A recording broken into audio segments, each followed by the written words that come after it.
Bonjour à toutes, bienvenue dans un nouvel épisode du podcast Pause Libre, le rendez-vous où on parle de temps, de vie de famille et où on décortique ensemble des astuces pour alléger cette charge mentale qui pèse parfois un peu trop lourd. Ce podcast, c'est ton espace pour prendre du recul, trouver l'inspiration et surtout décider de ta vie, de ton temps.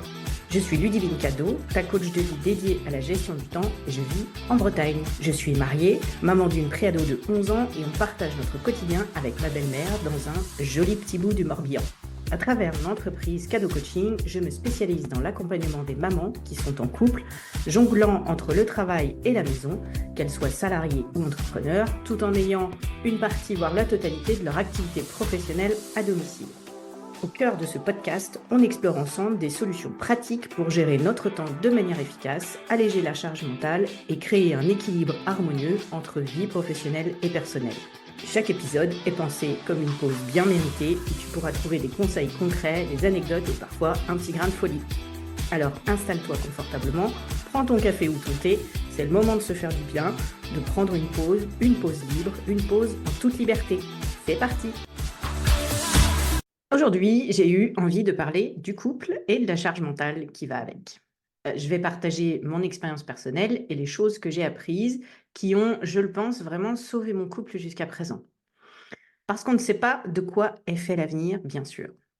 Ces choses que j'ai apprises, ce n'est pas avec ma mère ou mon père, non, ce n'est pas le genre à parler de cela, et ce n'est pas non plus dans les magazines féminins qui, à mon sens, entretiennent une vision erronée du bonheur en couple, mais ce n'est que mon avis personnel. Je précise, parce qu'aujourd'hui, il faut être extrêmement vigilant quand on communique sur les réseaux ou autres. On se retrouve vite à être trollé ou pire pour avoir juste parlé d'un sujet personnel. Bref, je ne suis pas conseillère en relation de couple, je suis une femme en couple depuis presque 13 ans, mariée et avec une fille. Je vais parler ici de mon expérience personnelle et de ce que j'ai appris et retenu pour mon bien-être. Libre à chacune de faire comme elle le décide. Cependant, j'apporte un œil éclairé au sujet, je l'espère, de par mon métier de coach de vie et vous ouvre des pistes de réflexion par des questionnements qui auront chez vous des réponses qui ne concernent que vous. Alors maintenant que j'ai posé les bases, c'est parti. Je vais aborder 3 lectures qui ont changé ma vision des relations hommes-femmes d'abord, puis de la relation de couple ensuite, dans l'ordre chronologique, tant qu'à faire. Le premier livre qui a marqué un tournant dans ma compréhension des relations hommes-femmes, c'est Les hommes viennent de Mars et les femmes de Vénus de John Gray. Dans mon esprit, à l'époque, ça fait bien 15 ans, aussi parce que ce n'était que ce que j'entendais, il fallait l'égalité homme-femme, point. Ok, je suis d'accord, mais ce n'est peut-être pas possible à tous les niveaux, car on est tout bonnement, par nature, différents. On n'est pas câblé de la même manière. Alors oui, pour le suffrage universel, oui, pour l'égalité, bien sûr, ce genre de choses. Mais pour beaucoup d'autres choses, et notamment pour pouvoir communiquer efficacement, on ne doit pas estimer que les femmes et les hommes sont égaux. Je n'oublie pas, bien sûr, qu'il y a des exceptions, mais restons sur des généralités qui, par définition, concernent une grande partie d'entre nous. Donc ce livre explique avec humour que les hommes et les femmes ont tendance à communiquer de manière très différente, souvent source de malentendus et de frustration dans les relations. John Gray utilise une métaphore interplanétaire pour décrire ces différences de communication, suggérant que les hommes et les femmes viennent de 2 planètes différentes, chacune avec son propre langage et ses propres coutumes. Si tout ne peut pas être vérifié scientifiquement dans ce qu'avance l'auteur, en lisant ce livre, j'ai pris conscience de certaines différences intrinsèques entre hommes et femmes, et j'ai mieux compris certaines réactions de nos chers hommes, et plus tard de mon homme. Ce que j'en retiens. D'une part, ce livre m'a aidé à voir que de nombreux conflits dans mon couple n'étaient pas dus à un manque d'amour ou de respect, mais plutôt à des différences intrinsèques dans la manière dont nous exprimons nos besoins et nos attentes. Par exemple, j'ai appris que quand mon mari se retire dans sa grotte, ce n'est pas un signe de rejet, mais une façon de gérer le stress. Si vous vous retrouvez souvent perplexe face aux réactions de votre partenaire, je vous recommande de vous pencher sur ce livre. Il pourrait éclairer certaines dynamiques de votre relation et vous donner des outils pour mieux naviguer à travers vos différences. Parlons du deuxième livre. Il y a quelques années, j'ai exploré Le couple parfait n'existe pas de Cecilia Como. Ce livre aborde la notion d'attente irréaliste dans les relations. L'auteur déconstruit l'idée que pour être heureux en couple, il faut atteindre une sorte de perfection fantasmée, souvent alimentée par les médias et les contes de fées. C'est vrai, d'autant plus aujourd'hui avec les réseaux sociaux et autres influenceurs qui nous balancent leur vie à Dubaï en Ferrari à longueur de temps, quoiqu'elle a pris un petit peu l'eau récemment, la Ferrari, avec tous les intempéries là-bas. Donc, dans son ouvrage, Cecilia Como aborde avec honnêteté et perspicacité les mythes entourant l'idée du couple parfait. Elle déconstruit les attentes irréalistes que la société, les médias et parfois nos propres croyances intérieures placent sur nos relations. Le livre propose un regard rafraîchissant et réaliste sur les relations amoureuses en s'appuyant sur des exemples concrets, des études de cas et des conseils pratiques pour naviguer dans les complexités des relations modernes. L'auteur commence par identifier les sources des attentes irréalistes, des films romantiques aux histoires de contes de fées, et explique comment ces idéaux peuvent empoisonner nos vraies relations. Elle nous dit que croire en un amour sans conflit ou en une harmonie constante est non seulement irréaliste, mais peut-être aussi dommageable. Son livre nous guide à travers le processus d'acceptation des imperfections, à la fois en nous-mêmes et dans nos partenaires. L'auteur souligne l'importance de l'acceptation comme fondement d'une relation solide et enrichissante. Elle encourage les couples à s'engager dans une communication ouverte sur leurs défauts, leurs erreurs et leurs attentes. Une grande partie du livre est dédiée à l'amélioration de la communication dans le couple.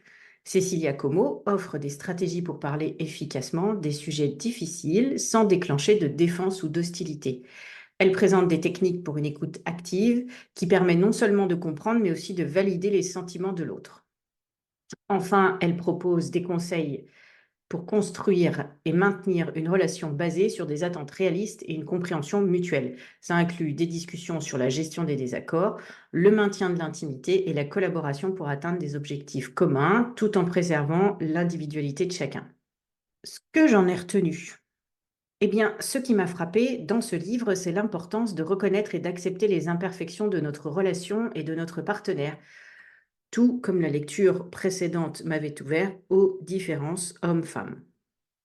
Cecilia Como nous encourage à travailler sur notre relation au lieu de chercher ailleurs la perfection inatteignable et nous montre comment les attentes réalistes sont la clé d'une relation durable et épanouissante. Cet ouvrage est pour moi une lecture essentielle pour quiconque se sent parfois déçu par les réalités de la vie de couple. Il vous aidera à ajuster vos attentes et à trouver du bonheur dans ce que vous avez déjà construit avec votre partenaire. Avant de te parler du dernier ouvrage concernant les relations de couple, j'ai aussi beaucoup avancé personnellement quand j'ai découvert l'indépendance émotionnelle, notamment pendant ma formation de coach où nous avons approfondi la notion. Je pense que je ferai un épisode rien que sur le sujet. Pour moi, ça le mérite. C'est également une très bonne manière de s'alléger la charge mentale que d'acquérir justement cette indépendance émotionnelle.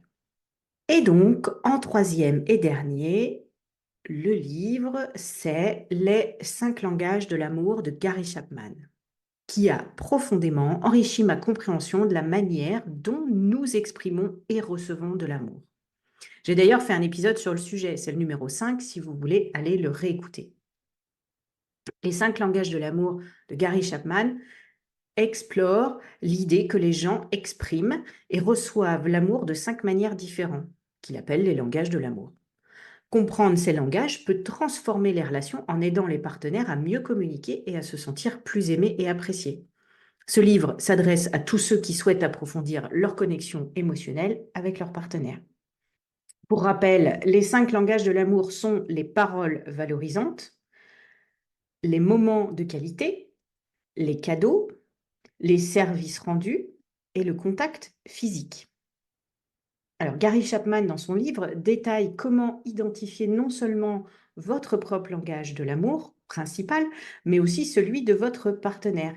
Le livre propose des stratégies pour pratiquer efficacement chaque langage, même celui qui ne vous vient pas naturellement pour renforcer votre relation. Le livre regorge d'exemples concrets et de récits personnels qui illustrent comment des couples ont réussi à surmonter leurs difficultés en apprenant à exprimer leur amour dans le langage que leur partenaire comprend le mieux. Ces histoires donnent vie au concept et montrent l'impact réel de leur application. Alors pourquoi lire les 5 langages de l'amour? Eh bien, Comprendre et utiliser les langages de l'amour peut conduire à une plus grande intimité émotionnelle et à une meilleure compréhension mutuelle dans les relations. Cela peut réellement transformer la dynamique de votre couple en réduisant les conflits et en augmentant la satisfaction relationnelle. Et bien que le livre se concentre sur les relations amoureuses, les principes des langages de l'amour peuvent être appliqués dans d'autres types de relations, y compris avec vos enfants, amis et même collègues, rendant cet enseignement universellement applicable. Si vous cherchez à renforcer votre relation, à vous sentir plus connecté à votre partenaire ou simplement à comprendre mieux comment exprimer et recevoir l'amour, Les 5 langages de l'amour est une lecture incontournable. Laissez l'auteur vous guider à travers le processus de découverte des langages de l'amour pour révolutionner vos relations. C'est une ressource qui a le potentiel de changer votre vie amoureuse pour le mieux. Personnellement, grâce à ce livre, j'ai compris pourquoi certaines de mes tentatives pour montrer de l'affection n'étaient pas toujours reçues comme telles par mon mari. Nous avions simplement des langages d'amour différents. Apprendre à parler le langage d'amour de l'autre a été un véritable game changer dans notre relation. Je vous encourage vivement à découvrir quel est votre langage de l'amour principal ainsi que celui de votre partenaire. On peut faire ce test à deux, ça peut être sympa.